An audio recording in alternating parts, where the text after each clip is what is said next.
পর্ব 51। খেলাঘর বাঁধবে বলে। মা কি কোনোদিন নীলকে মেনে নিতে পারবে? গাড়ির সিটে হেলান দিয়ে আদ্রিতা মনে মনে ভাবছিল, কারণ ও এতদিনে বুঝে গেছিল নীল যাই করুক না কেন ওর মা কখনোই নীলকে ওর প্রাপ্য সম্মান দেবে না। বাড়িতে ঢুকে নীল সোফায় বসে ক্লান্ত শরীরটা এড়িয়ে দিল। তাই দেখে চিত্রা বলল, জামাই বাবা জীবন যে বড়ই ক্লান্ত হয়ে পড়েছে, একমাত্র জামাই বলে কথা, ও চাইলে আমি কিছু খাবার বানিয়ে আনতে পারি। চিত্রার আচমকা এই কথাগুলো বড় কানে লাগলো নীলের। নিজেকে চিমটি কেটে দেখলো স্বপ্ন দেখছে না তো। কিন্তু মুহূর্তের মধ্যেই চিত্রা গদগদ করে বলতে লাগলো, এখানে বসে না থেকে শিগগির রান্নাঘরে গিয়ে লাঞ্চের ব্যবস্থা করো। ভগবান জানেন বসে বসে সময় নষ্ট করে কি যে এত ভাবে। আবার সমহিমায় এসে চিত্রা কথাগুলো বলল, বাদ দে চিত্রা, ওকে নিয়ে এত ভাবিস না, কেন ঘাটাচ্ছিস, থাকতে দে না ওকে ওর মতন। প্রফুল্ল বলল বোনকে। নিজের দাদার কথা শুনে চিত্রা বলল, না দাদা, তুমি জানো না এত বছর ধরে শুধু বসে বসে আমাদের সংসারের অন্ন ধ্বংস করে গেছে, কুটো নেড়ে দুটো করেনি। ওর মতো মানুষকে দেখে কারোর মাথারই ঠিক থাকে না, একটা ইউজলেস, 8 কুঁড়ের 1 কুঁড়ে। কি করবি, জামাইবাবু চেয়েছিলেন বলেই তো আদ্রিতার কপালটা পুড়লো। এখন তো আর জামাইবাবুর ডিসিশনটা চেঞ্জ করতে পারবি না। বেশ বড় দীর্ঘশ্বাস ছেড়ে কথাটা বলল প্রফুল্ল। নীল এইসব কথার মাঝেই সোফা ছেড়ে উঠে রান্নাঘরে গিয়ে লাঞ্চের প্রস্তুতি শুরু করলো। সেই সুযোগে প্রফুল্ল মামা আদ্রিতার পাশে বসে গল্প জমালো। আদ্রিতা, এইবার আমি দেশে ফিরেছি তোর আর এই সেন পরিবারের একটা রফা করতে। কিছুদিন আগে কানাডায় এক কোটিপতি ব্যবসায়ীর সাথে আলাপ হয়েছিল আমার। ওর ছেলে এখন কলকাতায় আছে, বেশ নামকরা কনস্ট্রাকশন বিজনেসম্যান। তুই চাইলে তোর এই মামা তোর বিয়ের জন্য ওই ছেলেটির সাথে কথা বলে রাজি করাতে পারে। ওই ছেলেটি তোর জন্য একদম উপযুক্ত পাত্র। প্রফুল্ল আদর করে আদ্রিতার মাথায় হাত বুলিয়ে কথাগুলো বলল। আসলে প্রফুল্ল চাইতো না আদ্রিতা মানে ওর ভাগ্নি নীলকে বিয়ে করবে, কারণ নীলকে প্রফুল্ল কোনোদিনও তেমন একটা পছন্দ করতো না। কিন্তু আদ্রিতার বাবার শেষ ইচ্ছে এটাই ছিল, তাই এই বিয়ের বিরোধিতা কেউই তখন করতে পারেনি। তাই এক প্রকার জোর করেই প্রফুল্ল নীলকে জামাই ভেবে নিয়েছে। কিন্তু মাঝে মধ্যে ওর মনের সেই অপছন্দ সত্তাটা উঁকি দেয়। তার থেকে বড় কথা, আজ আর আদ্রিতার বাবা বেঁচে নেই, আর একজন প্রাপ্তবয়স্ক যুবকের শ্বশুর বাড়িতে ঘর জামাই হয়ে থাকাটা সমাজের কাছে চক্ষু লজ্জারও বটে। তাই প্রফুল্ল এখন চায় আদ্রিতার নতুন বিয়ে দিয়ে ওর ভবিষ্যৎ সুনিশ্চিত করতে। আদ্রিতা চমকে মামাটিকে দেখালো। ও বুঝতে পারলো এতদিন পর হঠাৎ করে ওদের বাড়িতে আসার মূল উদ্দেশ্যটা কি। আদ্রিতা উঠে দাঁড়িয়ে অবাক হয়ে মামাকে বলল, মামা, আমার তো নীলের সঙ্গে বিয়ে হয়ে গিয়েছে না, তুমি এই কথাটা আমাকে বলছো কি করে? আদ্রিতার প্রশ্ন শুনে গম্ভীর গলায় ওর মামা বলল, তাতে কি হয়েছে, তোরা ডিভোর্স নিয়ে নিবি। দেখ, নীল ভালো কিন্তু তোর যোগ্য নয়। শোন না, আমি যার কথা বলছি সে এখনো সিঙ্গেল, ওর কোনো গার্লফ্রেন্ডও নেই। ওর ভবিষ্যৎ যথেষ্ট উজ্জ্বল রে, প্রচন্ড প্রমিসিং। আমি চাই তুই ওকে বিয়ে করে কানাডাতে শিফট করে যা, তাহলে তোর মাকেও আমি কানাডায় নিয়ে আসতে পারবো। চিত্রা ওর দাদার প্ল্যানটা শুনেই পুলকিত হয়ে গেল। ওর মন আনন্দে ভরে উঠল। দাদা সত্যি? প্রফুল্ল ওনের জলজল করা লোলুপ চোখের দিকে তাকিয়ে বলল, আর যদি একে পছন্দ না হয় তাহলে কোনো প্রবলেম নেই। কানাডায় আমার পরিচিত অনেক ব্যাচেলার ছেলেরা আছে, এক একজন এক এক রকম। তোর যাকে পছন্দ তুই তাকে বিয়ে করবি। তুই তোর মা তোরা ওখানে সেটেল করে গেলে এই দেশের ঝামেলাও শেষ। তুইও নিশ্চিন্তে কানাডা সিটিজেনশিপটা নিয়ে নিতে পারবো। প্রফুল্ল যেন আরো কিছু বলতে যাচ্ছিল, কিন্তু ওকে থামিয়ে আদ্রিতা খুব জোর গলায় চিৎকার করে বলল, মামা, তুমি যতই বলো আমি কিছুতেই নীলকে ডিভোর্স দেবো না। আদ্রিতার এই রূপ দেখে চিত্রা সোফা থেকে উঠে দাঁড়ালো। সে ফোঁস করে আদ্রিতাকে বলল, কেন রে, তুই কি এমন মধু পেয়েছিস নীলের মধ্যে? তোর লজ্জা করে না সবার সামনে ওকে নিজের হাজবেন্ড বলে পরিচয় দিতে?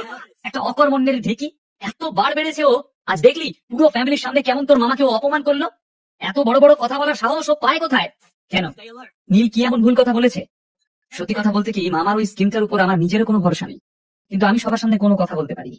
নীল আমাদের পরিবারের ভালো চেয়েই তো কথাগুলো বলেছে, এতে দোষ কোথায়?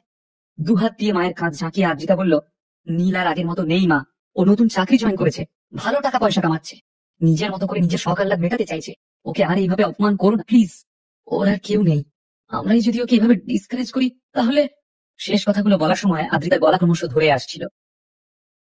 কি নাকি একটা চাকরি পেয়েছে, এমন ভাব করছিস যেন কোনো কোম্পানির সিইও হয়ে গেছে। ওই তো 2 পয়সার চাকরি বৃত্তি। আদ্রিতাকে থামিয়ে দিয়ে চিত্রা খেকিয়ে বলল, চাকরি করে কে বড়লোক হয়েছে? চাকরের চাকরি থাকবে সারা জীবন। ওর রোজগারের ওই অল্প টাকায় আমাদের কোনো লাভ হবে না, চিড়েও ভিজবে না ওই টাকায়। চিত্রার কথা শেষ হতেই প্রফুল্ল গম্ভীর মেজাজে আবারও বলা শুরু করলো, আদ্রিতা, তুই যত তাড়াতাড়ি সম্ভব নীলকে ডিভোর্স দিয়ে দে, আর নীলের দিকটা আমি দেখে নিচ্ছি। সেরকম হলে একটা কম্পেনসেশনের ব্যবস্থা আমি করে দেবো। নীলকে নিয়ে তোর ভাবার কোনো দরকার নেই। প্রফুল্লর প্রস্তাব শুনে আদ্রিতার মনে হলো ও যেন একটা খেলার পুতুল, কোনো পাপেট শোতে ও খেলা দেখাবে, আর ওর চাবি রয়েছে মা এবং মামার হাতে। ওর মা আর মামা নিজেদের আখের গোছানোর লোভে ওকে প্রেশারাইজ করছে, করেই চলেছে। আদ্রিতা আর সহ্য করতে পারলো না, চিৎকার করে উঠলো, আমি কিছুতেই নীলকে ডিভোর্স দেবো না, দেবো না, দেবো না, দেবো না, তোমরা যা খুশি করে নাও। ভাঙা গলায় বলা আদ্রিতার এই কথাগুলো শুনে চিত্রা রেগে মেগে কেঁপে উঠলো। কি বললি? শোন হতভাগী, আমি চাইলে না তোর ওই নীলকে এখনই ঘাট ধাক্কা দিয়ে এই বাড়ি থেকে বের করে দিতে পারি, বুঝলি?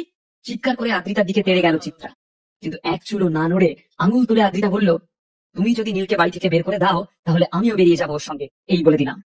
কথাটা বলতে গিয়ে চোখ দিয়ে জলের বন্যা বয়ে গেল আদ্রিতার। মা মেয়ের এই তর্কাতর্কি অসহনীয় হয়ে উঠল প্রফুল্লর কাছে। টেবিলের উপর দড়াম করে হাত দিয়ে মারল সে, তারপর চোখ পাকিয়ে বলল, যথেষ্ট হয়েছে, আর একটাও কথা আমি কারোর মুখ থেকে শুনতে চাই না। আমি তোমাদের থেকে অনেক বড়, আর আমার ডিসিশনই ফাইনাল। আমি তোকে শেষবার বলছি আদ্রিতা, তুই আগামীকালই নীলকে ডিভোর্স দিবি, বুঝলি? আর পরশু দিয়ে ওই ছেলেটির সাথে পরিচয় করাতে তোকে নিয়ে যাবো। তোর আর তোর মায়ের ইমিগ্রেশন প্রসেস যত তাড়াতাড়ি সম্ভব শুরু কর, ঠিক আছে? আর একটাও বাড়তি কথা নয়, আই এম টেলিং ইউ। প্রফুল্লের এই হুমড়ি তুমি বরদাস্ত করতে পারলো না আদ্রিতা। ও ছুটে রান্নাঘরে নীলের কাছে চলে গেল। নীল রান্নাঘরে এতক্ষণ ধরে সবজি কাটছিল। ও মন দিয়ে নিজের কাজ করলেও বাইরের ঘরে কি কথাবার্তা হচ্ছে সবই শুনছিল সে। কিন্তু তবুও শান্ত হয়ে সবার জন্য লাঞ্চের বন্দোবস্ত করছিল। আদ্রিতা ওর কাছে এসে ওর হাত থেকে ছুরিটা নিয়ে ছুঁড়ে ফেলে দিল। তারপর ওর হাত ধরে জোর করে টানতে টানতে ওকে নিয়ে এলো লিভিং রুমে। ঝরঝর করে চোখ থেকে জল পড়ছে আদ্রিতার। মামা আর মায়ের উদ্দেশ্যে সে ঘোষণা করলো, আমি এখনই এই বাড়ি থেকে বেরিয়ে যাচ্ছি, আর ফিরবো না। যদি তোমরা তোমাদের ডিসিশন চেঞ্জ করো তাহলে আমাকে জানিও, তারপর আমি ভেবে দেখবো। বলেই গটগট করে হেঁটে মায়ের মুখের সামনে দিয়ে নীলকে নিয়ে বাড়ি থেকে বেরিয়ে গেল আদ্রিতা। হ্যাঁ হ্যাঁ, তাই যা, তোর মুখ যেন আমি আর কোনোদিন না দেখি। চিত্রাও রেগে হাতের সামনের ফুলদানিটা মাটিতে এক আছাড়ে ছুড়ে ফেলে দিল। প্রফুল্ল ব্যস্ত হয়ে উঠল। কি হচ্ছে কি এসব? আদ্রিতা নীলকে নিয়ে ওর গাড়ির সামনে এলো। তারপরই নীলকে গাড়ি স্টার্ট দিতে ইশারা করলো। নীল সঙ্গে সঙ্গে পকেট থেকে চাবি বের করে গাড়িতে বসে স্টার্ট দিল। আদ্রিতাকে ইশারায় ঘাড় নেড়ে জিজ্ঞেস করলো, কোথায় যেতে চাও? আদ্রিতা কাঁদতে কাঁদতে চোখ নামিয়ে বলল, জানি না, যেদিকে দু চোখ যায়। খানিকক্ষণ এ রাস্তা সে রাস্তা ঘুরে বাইপাস ধরল নীল। লম্বা রাস্তায় যেতে যেতে ও বারবার আদ্রিতার দিকে তাকাচ্ছিল। আদ্রিতাকে মন ভরে দেখছিল সে। আদ্রিতাকে দেখে খুব কষ্ট হচ্ছিল নীলের। ডান হাতে স্টিয়ারিং ধরে নিজের বাঁ হাত আদ্রিতার হাতের উপর রেখে নীলকে শান্ত করার চেষ্টা করছিল। আদ্রিতা নীলের দিকে তাকিয়ে শুধু একবার ছলছল চোখে বলল, Neel please don't give up. Neel এবার আদ্রিতার হাতটা শক্ত করে ধরে বলল, না Adrita, I will never give up on us. আর ভয় নেই, আমি তো আছি। আসলে নীল এই পুরো ঘটনাটায় যেমন অবাক হয়েছিল, তেমন কৃতজ্ঞতা বোধেও ওর মন ভরে গেছিল। নীল আজ অবধি কখনো ভাবতে পারেনি যে আদ্রিতা শুধুমাত্র ওর জন্য নিজের মায়ের সাথে মামার সাথে এভাবে ঝামেলা করতে পারে। নীল নরম হয়ে আদ্রিতাকে আশ্বস্ত করে জিজ্ঞেস করলো, এখন কোথায় যাবে বলো? জানি না। আদ্রিতার উত্তর শুনে এবার সত্যিই কনফিউজড হয়ে গেল নীল। সে জিজ্ঞেস করলো, সত্যি তুমি বাড়ি ফিরতে চাও না? আদ্রিতা মাথা নেড়ে জানালো, না, আমি তোমার বাড়ি যাব। ওই বাড়িতে আমি আর কিছুতেই ফিরবো না। মনে মনে খুশি হলেও গাড়ি চালাতে চালাতে এই পরিস্থিতিটাকে কি করে সামলাবে সেটাই ভাবতে লাগলো নীল। অমল দাস অ্যাপার্টমেন্টে থাকে নীল, যেটা ওর নিজের টাকায় কেনা। কিন্তু আদ্রিতাকে সে বলেছিল যে এই অ্যাপার্টমেন্টটা ওর বসের জন্য ও কিনেছে। আজকে যদি আদ্রিতা ওই ফ্ল্যাট থেকে নীলকে প্রশ্ন করে, নীল তার উত্তরে কি জবাব দেবে? অনেক ভেবেও সেটা ঠিক করতে পারলো না নীল। একটা মিথ্যে কথা ঢাকার জন্য ওকে আরো অনেক মিথ্যার আশ্রয় নিতে হবে। তার চেয়ে বরং এইবার আদ্রিতাকে সত্যিটা বলে দেওয়া যেতে পারে। আপাতত নীল শেষবারের মতো জিজ্ঞেস করলো, তুমি আমার সাথেই থাকবে তো? আদ্রিতা চোখের জল মুছে মুচকি হেসে বলল, কেন বলো তো, প্রবলেমটা কি? তুমি কি আমাকে তোমার দাসী করে রাখতে চাও নাকি? এই নীল, আমি কিন্তু সংসারের সব কাজ অত সামলাতে পারি না, আগে ভাগেই আমি তোমায় জানিয়ে দিচ্ছি। নীল আদ্রিতার কথা শুনে হেসে ফেলল। এই কি আদ্রিতা, আর কেউ না চিনুক তুমি তো আমাকে চেনো। তোমার কি মনে হয় আমি তোমার ওই রকম স্বামী? আসলে আমি বলছিলাম যে আমার ঘর তোমার যদি পছন্দ না হয়। নীলের কথা শুনে আদ্রিতা হাসতে হাসতে বলল, সে ঠিক আছে, আমি জানি তোমার ঘর তোমার মতোই মেসি। এখন আমি আসছি, আমার জন্য তুমি সব পরিষ্কার করে দেবে, বলো করবে না? হাসতে লাগলো আদ্রিতা। নীলও বাইপাস ধরে অমল দাসের দিকে গাড়ি ঘুরিয়ে স্পিড বাড়ালো। নীল যখন ওদের কমপ্লেক্সে গাড়ি নিয়ে ঢুকলো, আদ্রিতা চারপাশটা দেখতে দেখতে ক্রমশ বিস্ময়ে অভিভূত হয়ে গেল। ও নীলের দিকে তাকিয়ে জিজ্ঞেস করলো, এখানে? তোমাকে যে বললাম তোমার বাড়ি যাব। আদ্রিতা, আমি এখন এখানেই থাকি। অমল দাসের দিকে আঙুল দেখিয়ে গাড়ি পার্ক করলো নীল। তুমি যে সেদিন বললে এখানে তুমি তোমার বসের জন্য ফ্ল্যাট কিনতে এসেছো, আর তাছাড়া তুমি তো আমাকে বললে তোমার কোম্পানি তোমার থাকা খাওয়ার ব্যবস্থা করে দিয়েছে, তাহলে? নীল ঠিকই করে নিয়েছিল আর কোনো মিথ্যের আশ্রয় ও নেবে না, অন্তত আদ্রিতার কাছে তো নয়।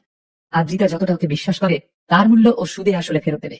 নীল শান্ত হয়ে চোখ নামিয়ে বলল, আমি যদি বলি এই ফ্ল্যাটটা আমি তোমার জন্য কিনেছি, তুমি বিশ্বাস করবে না?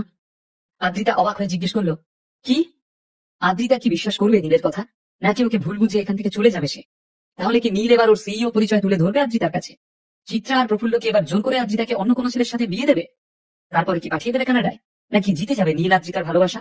পরের পর্ব সবার আগে পেতে চ্যানেলটি অবশ্যই সাবস্ক্রাইব করুন।